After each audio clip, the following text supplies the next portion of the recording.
Humanity extended a hand of peace, and the galaxy slapped it away. Now the stars will learn a truth carved in fire. When humans don't start the war, they finish it. The stars stretched endlessly before them. A canvas of possibilities that humanity had dreamed about for generations. Captain David Morgan stood on the observation deck of the Endeavour, humanity's first deep space diplomatic vessel, watching the swirling colors of the nebula ahead. His reflection in the reinforced glass showed a man in his 40s, with graying temples and eyes that had seen too many struggles on Earth to be naive about what lay ahead. Behind him, his crew worked quietly. They were the best Earth had to offer. Scientists, linguists, military advisors, and diplomats, all united by a single hope.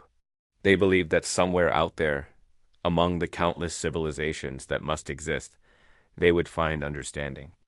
They would find equals who valued peace as much as humanity had learned to. The year was 2196. Humanity had finally cracked faster than light travel after decades of research. The breakthrough had come at a cost. Resources were strained and Earth's nations had united out of necessity rather than idealism. But they had done it. And now, after detecting organized electromagnetic signals from beyond their solar system, they were ready to make first contact. "Captain, we're receiving a transmission," Lieutenant Sarah Chun called from her station. Her voice carried excitement mixed with nervousness. "It's using mathematics as a base language. They're telling us to follow a set of coordinates." David felt his heart rate increase. This was it, the moment that would define humanity's place in the cosmos. He straightened his uniform and nodded. "Set course. Let's meet our neighbors."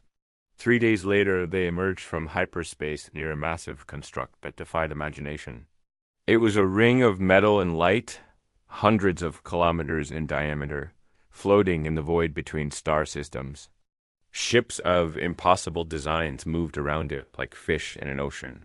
Some were organic, pulsing with bioluminescence. Others were geometric and cold, reflecting starlight off mirror-perfect surfaces.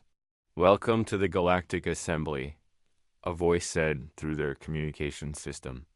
The translation was perfect, almost too perfect. "You are the humans from the Sol system. Your development has been monitored. You may approach." They were escorted by vessels that made the Endeavour look like a toy. David and his diplomatic team transferred to a smaller shuttle and were brought inside the ring station. The interior was breathtaking. Gravity seemed to work differently in different sections. Beings of every imaginable form moved through corridors and chambers. Some walked, others floated, and a few existed as patterns of light that shifted and changed. The human delegation was led to a vast amphitheater. Thousands of alien beings filled the seats, their attention focused on the small group of humans standing in the center. At the far end, elevated on a platform that seemed to glow with authority, sat the Council of Seven. These were representatives of the oldest and most powerful civilizations in the galaxy. The central figure rose. It was tall and vaguely reptilian, with scales that shimmered between gold and crimson. Its eyes were vertical slits that regarded the humans with something between curiosity and contempt. This was Archon Vex of the Kryn Empire, the dominant military power in this region of space. "Humans," Vex's voice resonated through the chamber without need for speakers. "We acknowledge your achievement in reaching a threshold. You have developed faster than light capability independently, which demonstrates sufficient intelligence to warrant our attention." David stepped forward, carefully holding a data device containing humanity's prepared proposal. "Archon Vex, members of the Council, beings of the Galactic Assembly. We come with open hearts and minds. Humanity wishes to join the community of spacefaring civilizations. We offer cultural exchange, scientific collaboration, and mutual defense agreements. We seek friendship and partnership." Silence filled the amphitheater. Then, slowly, something rippled through the crowd. It took David a moment to recognize it. Laughter. They were laughing at him. Vex raised a clawed hand, and the laughter stopped instantly. "Friendship? Partnership?" The Archon's mouth curled into what might have been a smile, revealing rows of sharp teeth. You misunderstand your position, human. The galaxy does not operate on such primitive concepts. Another council member spoke, a floating orb of contained plasma. There is order here. The strong provide protection. The weak provide tribute. This has been the way for 10 million of your years. Vex leaned forward. We will permit your species to exist within a designated zone.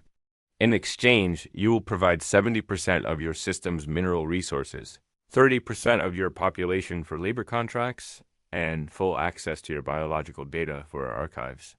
David felt cold spreading through his chest. This wasn't negotiation. This was subjugation dressed in diplomatic language. He glanced at his team. Dr. Patricia Williams, Earth's foremost xenanthropologist, looked horrified. Commander James Rodriguez, their military advisor, had his jaw clenched tight. Those terms are unacceptable, David said carefully, keeping his voice steady. We're offering cooperation between equals. We're not seeking to become anyone's subjects. The amphitheater erupted. Thousands of alien voices created a cacophony of sound. Some seemed angry, others amused. Vex stood to full height, easily 3 meters tall. Equals, the word dripped with disdain.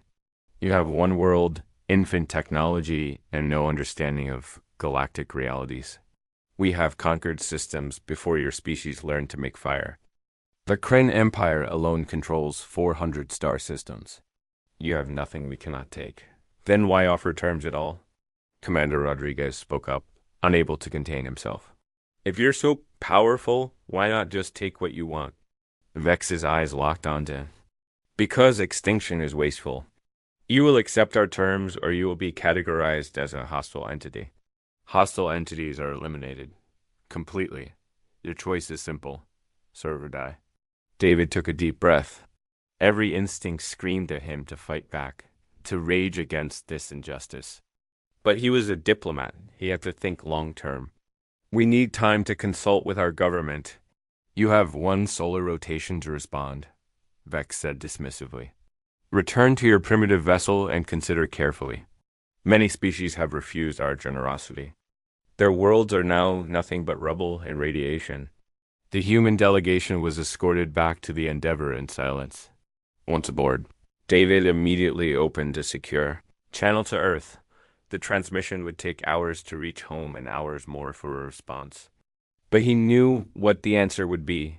Humanity hadn't clawed its way to the top of Earth's food chain by submitting to predators. They had survived ice ages, plagues, and countless wars. They had learned, adapted, and overcome every challenge thrown at them.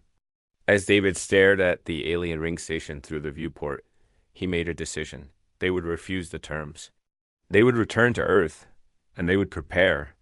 The galaxy had made its position clear. Might made right. The strong devoured the weak. Peace was a luxury only the powerful could afford. Very well, David whispered to himself. If that's how this galaxy works, then humanity will become strong. We tried peace. You're forcing us to something else. 2 months later, Zenith Station, humanity's furthest outpost, went silent. When rescue ships arrived, they found nothing but wreckage. 17,000 colonists were gone. A Kryn beacon was left behind, pulsing a simple message in mathematical language.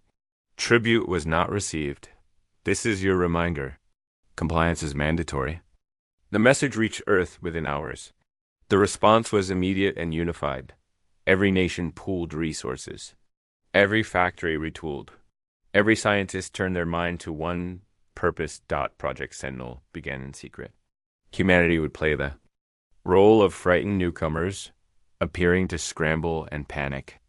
But beneath that facade, they would build something the galaxy had never seen before.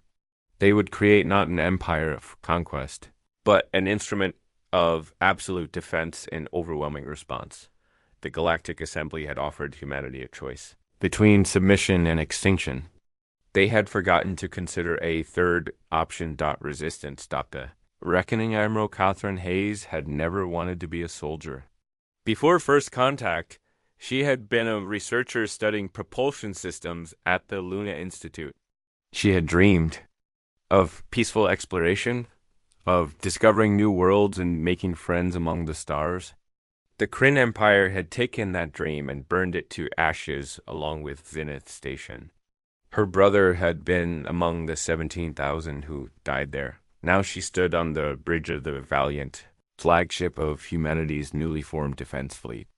Around her, holographic displays showed the positions of 200 warships, all built in secret over the past 18 months.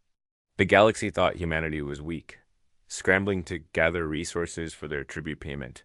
They had no idea what was really happening in the asteroid belts and on the dark side of Mercury. All ships report ready, Admiral, Commander Lucas Park announced. He was young, barely 30, but his eyes held the weight of someone much older. The entire crew carried that same look. They had all lost someone to Kryn brutality. Catherine nodded slowly. Open a channel to the fleet, all frequencies. When the light indicated she was broadcasting, she spoke in a voice that carried steel wrapped in velvet. This is Admiral Hayes to all defense fleet vessels. Today we write a new chapter in human history. The Kryn Empire believes we are prey. They believe fear will make us submit. They have forgotten something important about humans. She paused, letting her words sink in. We are descended from persistence hunters. Our ancestors ran down prey across vast distances until the animals collapsed from exhaustion. We tracked mammoths across frozen wastelands. We survived predators with bigger teeth, sharper claws, and more powerful bodies. Do you know why we won? Because we never stopped. Because we adapted. Because when the universe pushed us, we pushed back harder. Her voice hardened. The Kryn took our people. They laughed at our offer of peace. They think violence is strength. Today, we teach them the difference between violence and war. We show them what happens when you force humanity to bare its teeth. All ships jump on my mark. The fleet vanished from human space in a cascade of light and twisted space-time. They reappeared in the Kryn military sector, specifically at the depot of Garrison 7. It was a massive installation where the Kryn stored weapons, trained soldiers, and coordinated raids on younger species. Intelligence suggested over 50 warships were docked there for resupply. The Kryn responded exactly as predicted. Alarms blared across their station. Ships scrambled to launch. Defense platforms powered up their weapons. But humanity had learned something crucial during their 18 months of preparation. The Kryn were powerful, but they were also predictable. They had been the dominant force for so long that they had forgotten how to adapt, got human ships moved in patterns the Kryn had never encountered. Instead of forming battle lines, they scattered like schools of fish, never presenting a unified target. Their weapons were different too. While the Kryn relied on massive energy beams that could pierce heavy armor, human weapons were diverse and tactical. The first wave consisted of electronic warfare. Human ships released clouds of nanomachines that interfered with Kryn sensors and communications. Suddenly, the garrison couldn't coordinate. Each ship was fighting alone, blind to its allies' positions. The second wave was kinetic. Humanity had rediscovered an ancient truth. Sometimes the simplest weapons were the most effective. Railguns launched projectiles at relativistic speeds. No energy shield could stop solid matter moving at a significant fraction of light speed. Kryn ships with impenetrable defensive fields found themselves punctured by chunks of tungsten, moving too fast to track. Enemy flagship is attempting to retreat, Commander Park reported. Should we pursue? Catherine shook her head. Let them run. Let them report what they saw. Fear is a weapon too. The battle lasted only 6 hours. When it ended, Garrison 7 was in ruins. 43 Kryn warships were destroyed or disabled. Humanity had lost 9 vessels. More importantly, they had captured 3 intact Kryn ships and nearly 2,000 prisoners. The galaxy watched through automated monitoring systems that broadcast everything. Species that had been terrorized by the Kryn for centuries saw their oppressors bleed for the first time in living memory. Quiet conversations began in diplomatic channels that the Kryn Empire didn't control. But Catherine knew this was only the beginning. The Kryn would respond with overwhelming force. They would send everything they had to crush this upstart species that dared resist. That was exactly what humanity was counting on. Over the next 8 months, the pattern repeated. Human fleets would strike military targets with surgical precision. They never attacked civilian populations. They never committed atrocities. Every Kryn prisoner was treated according to strict protocols. Medical care, proper food, even attempts at communication. This confused the Kryn more than anything. They understood total war. They understood brutality. They didn't understand an enemy that would destroy your fleet and then rescue your survivors from escape pods. Archon Vex personally led a massive armada to Earth, determined to end this rebellion. 3,000 ships entered the Sol system, expecting to find a terrified world begging for mercy. Instead, they found a trap. The asteroid belt had been transformed into the largest minefield in history. Millions of autonomous weapons platforms waited in the dark. When the Kryn fleet entered the belt, pursuing what they thought were fleeing human ships, the asteroids came alive. The battle was chaos. Kryn ships designed for open space combat found themselves in a three-dimensional maze, where enemies could be hiding behind any rock. Their superior firepower meant nothing when they couldn't get clear shots. Human forces used the terrain like guerrilla fighters, striking and vanishing before the Kryn could respond. Vex's flagship, the Eternal Dominion, found itself separated from its fleet and surrounded. Catherine's Valiant approached slowly, weapons powered but not firing. She opened a direct communication channel. "Archon Vex," she said, "your fleet is defeated. Your ships are scattered. You have lost thousands of vessels and hundreds of thousands of soldiers. This can end now." Vex's face appeared on her screen, reptilian features twisted with rage. "You think you have won, human? We have reserves you cannot imagine. We will burn your world until the rocks glow." "Perhaps," Catherine acknowledged. "But you won't be there to see it. Your ship is surrounded. Your shields are failing. I can destroy you right now." She paused, "But I won't. Because, unlike you, we remember that this didn't have to happen." She leaned forward. "We came in peace, Archon. We offered friendship. You answered with contempt and violence. You forced us to become what we are now. But we're giving you something you never gave us. A choice." "What choice?" Vex spat the words. "Surrender. Order your remaining fleets to stand down. Agree to a new treaty based on mutual respect and equality. Your people will keep their worlds, their culture, their dignity. All we ask is that you stop conquering others. And if I refuse?" Catherine's expression hardened. "Then we continue this war. We destroy your military capacity system. We never stop, never rest, never surrender. You wanted to see human determination? This is what it looks like when you force us to fight." Vex was silent for a long moment. Behind him, damaged reports flashed. His ship was dying. His empire was bleeding. And he could see in this human's eyes that she meant every word. They would fight until there was nothing left to fight with. "You would truly show mercy?" he asked finally. "After what we did?" "Mercy and justice are different things," Catherine replied. "Your war criminals will face trial. Your victims deserve justice. But your people don't deserve extinction for the crimes of their leaders.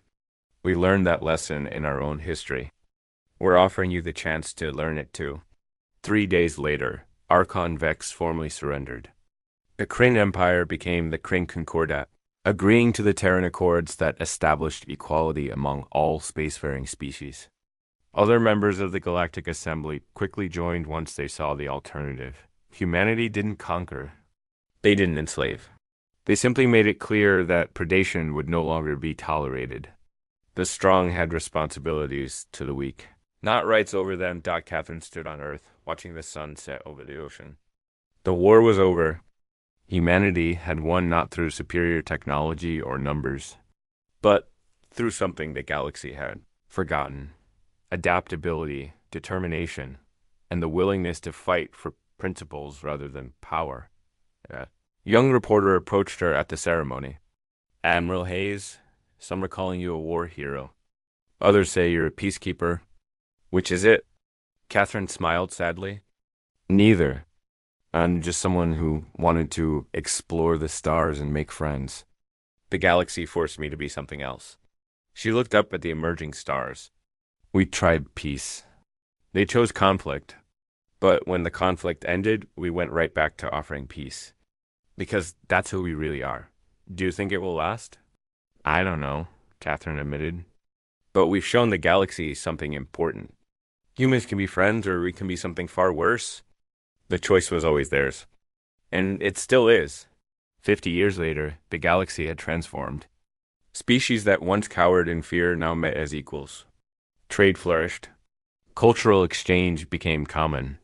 Conflicts still arose, but they were resolved through negotiation, backed by the knowledge that humanity would respond to aggression swiftly and decisively. The Terran. Defense fleet remained vigilant, a reminder that peace must sometimes be defended with strength. But humanity's true legacy wasn't their military victories. It was the choice they made after those victories. The choice to lift up rather than push down, to build bridges rather than walls, to prove that mercy wasn't weakness and peace wasn't surrender. They had tried peace first. The galaxy had forced them to conflict. But when the conflict ended, they had gone right back to building the peaceful future they had always wanted. And more than any battle was what made humanity truly special among the stars.